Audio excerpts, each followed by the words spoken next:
As Democrats gathered for the first day of their convention with improved polling and a new jolt of energy, Republicans took to TV to beg Donald Trump to stop being insane. But guys, he didn't listen. For more on this, it's time for a closer look. There's no denying that after nearly 2 straight years of constant panic and hand-wringing, Democrats are hyped. I was in a Brooklyn Whole Foods the other day, and a dad in a Kamala Harris camo hat got on the PA to announce that she was up by 3 in Michigan, and then offered to buy everyone a round of seaweed crackers and iced vanilla matcha lattes. And yeah, it was nuts. Let's just say a lot of kids named Arlo were late for soccer practice.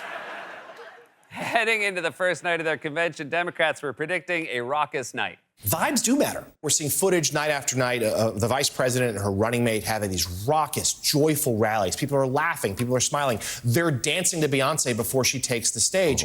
I think that collection, that pair, it has turned this place into, well, frankly, it'll be like a rock concert. I think people are going to be cheering and pretty excited. You heard them. It's going to be a rock concert. It's going to be a rave. There's going to be glow sticks and jello shots, and everyone's going to strip down naked for the most respectful orgy you've ever seen.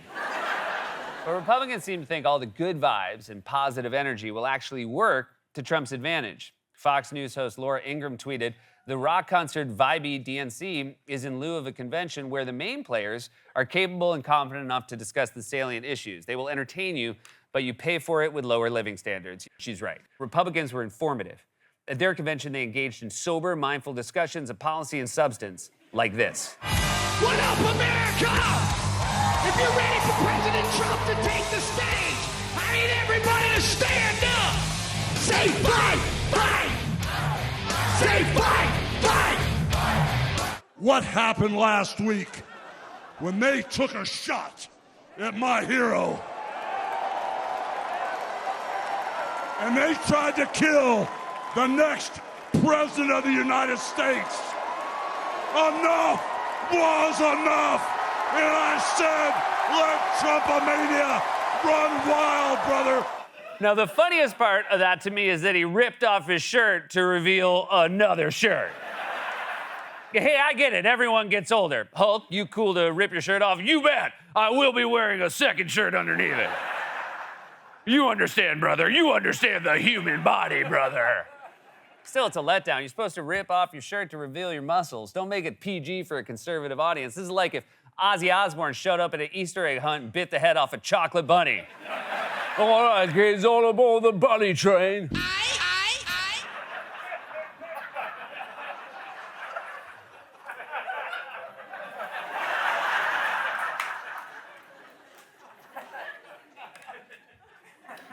A thank you note to the writer. And even when he does try to focus on policy, Trump can't really seem to drive home the point without distractions. Last week, during what he called an intellectual speech on the economy, he held up 2 different sizes of Tic Tacs, like he was showing off his collection of American Girl dolls. And then the next day, he did a press conference in front of a table that looked like the continental breakfast at a Radisson. You know, they don't even let you make your own waffles anymore. It's so sad. There's not enough batter. We love the batter. We love the batter. Crooked Joe lied when he said, "Build back batter." As Trump's polling slide continues, Republicans have been taking to the airwaves to give Trump advice where they know he'll hear it, TV. Here's what I would say. President Trump can win this election. His policies are good for America, and if you have a policy debate for president, he wins. Donald Trump, the provocateur, the showman, may not win this election. It's like how my Mima always tells me to stay away from that slick traveling salesman whenever he rides into town. He's not just a showman, Mima. His magic elixir is gonna make me young and tan. Then I'm gonna ride out of this one-horse town, and you'll have to find someone else to play the piano at your rundown bordello. Mima!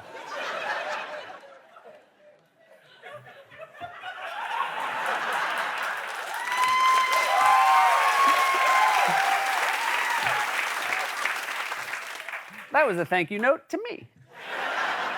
As much as Republicans may want a sober statesman to suddenly appear, there's only one Donald Trump, the weirdo showman, the guy who can't stay on message because, one, he has no message, two, America was demonstrably worse when he left office, and three, he can't stomach anyone else getting attention for anything ever. Here's Trump on Saturday after having heard all the advice his fellow Republicans have been giving him to stay focused on policy. I'm a better looking person than Kamala.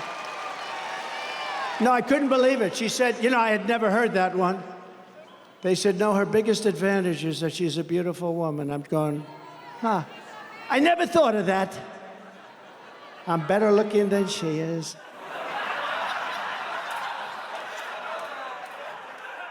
Republicans are basically saying to Trump, we still have a chance if we focus on the economy. And his response is, what if we make it about looks? I go full thirst trap on social, just flood the zone with different poses. And haha, we can all laugh when Trump says he's good looking, but even I will admit, he is alluring when he dances. I mean, check this out. I mean, Salome and the seven veils, am I right? That's called the tic-tac dance. He uses them like maracas. Ticky, ticky, tack, tack. Ticky, tack, tack, tack, tack. I'm so hot. But okay, fine. Maybe that was just one little digression. Let's see what Trump had to say once he actually started talking about Harris's economic speech on Friday, in which she announced plans to build 3 million new housing units, send money to families with newborns, and end price gouging. Yesterday in her speech, I think she said, I had to play it back. I love the playback controls you have nowadays. They used to call it TiVo. Now they have TiVo. I think it's the single greatest invention. It's better than television. Because television would drive you crazy if you couldn't do a playback, right? Now I can play back. I love how clear it is that Donald Trump is now the oldest guy in this race. He's talking about TiVo and playback controls, and even Joe Biden's like, it's called DVR, Jack. It's not DVR. We all got it. Stands for digital video recorder. We've had it for years. I'm not kidding around. TiVo, what are you watching? First season of Lost? What are you watching, The OC? To paraphrase that show, welcome to 2024, bitch. By the way, I'm starting to think maybe Republicans are dismissing the good vibes and rock concert atmosphere of the DNC because they're jealous. At this speech where Trump rambled about TiVo and playback controls, there were tons of empty seats and shots of Trump fans heading for the exits while he was still talking. Wow, they're like Jets fans halfway through the second quarter of the first game of the season. Let's just leave now before it gets worse. And that's our first Jets joke of the year. Yeah, it's fun. It's fun that we can all agree. But of course, none of that can rival what Trump said last week at his golf club, Bedminster, perhaps one of the most deranged and insulting things he's ever said about Medal of Honor recipients, which has spurred a massive backlash from veterans groups. Former President Trump's comments about veterans are sparking a new controversy tonight after he said the Presidential Medal of Freedom that's given to civilians is actually, quote, much better than the highest military honor given to those who have served. Trump was addressing Republican mega donor Miriam Adelson, who he awarded the Medal of Freedom when he was in office. We gave Miriam the Presidential Medal of Freedom. That's the highest award you can get as a civilian. It's the equivalent of the Congressional Medal of Honor, but civilian version. It's actually much better because everyone gets the Congressional Medal of Honor. That's soldiers. They're either in very bad shape because they've been hit so many times by bullets, or they're dead. She gets it, and she's a healthy, beautiful woman. It's right. I guess I'm just impressed he didn't follow up calling her a beautiful woman by saying, although I'm much better looking than her. I have a feeling Trump's aides probably snuck into his office and erased that speech off his TiVo. We got to delete this before he rewatches it. He loves playback controls. Boop, boop. Trump actually said that the Presidential Medal of Freedom, which honors civilians, is better than the Medal of Honor because you don't have to serve your country and end up wounded or dead, which, first of all, is such a revealing glimpse into his worldview. The goal in his mind is to get the honor and sacrifice nothing. That's why he called fallen soldiers suckers and losers. After veterans slammed him for those comments, including the VFW, which called them asinine, Trump tried to clarify this weekend, but he only made things worse with an incomprehensible rant that just kept going. Do you want to clarify that? Because many veterans are upset about that, including here in Pennsylvania. No, I didn't hear that. I only heard, when I say better, I would rather in a certain way get it, because people that get the Congressional Medal of Honor, which I've given to many, are often horribly wounded or dead. They're often dead. They get it posthumously. And when you get the Congressional Medal of Honor, I always consider that to be the ultimate, but it is a painful thing to get it. When you get the Presidential Medal of Freedom, it's usually for other things, like you've achieved great success in sports or you've achieved great success someplace else.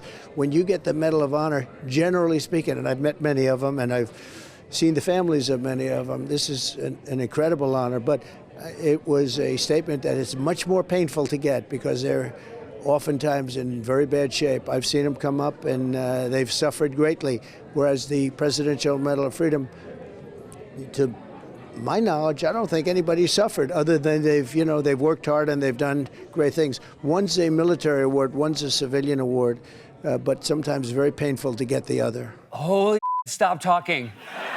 You're making this so much. At this point, I think you should just stick to breakfast foods, although you'd find a way to say something insulting with that too. Rice Krispies, it's the best cereal. It's made by Snap, Crackle, and Pop. They're heroes. They're heroes. They served our country, much like our wounded vets, maybe even better. That's why Pop wears a military uniform. They fought in the cereal wars, saving America from Fruit Loops, a toucan on LSD. Very sad. You know, I met Snap once. He came up to me, big Snap, strong Snap, tears pouring from his eyes down under the tiny red kerchief around his animated neck. He said to me, Mr. Trump, Mr. Trump, you're way better looking than Kamala. Republicans want Trump to stay on message, but he can't because he has no message. Harris and Walz are driving him crazy, and the further he falls in the polls, the more detached he becomes from reality. Republicans may want him to focus on policy, but Democrats are hoping Trump will Let Trumpomania run wild. This has been A Closer Look.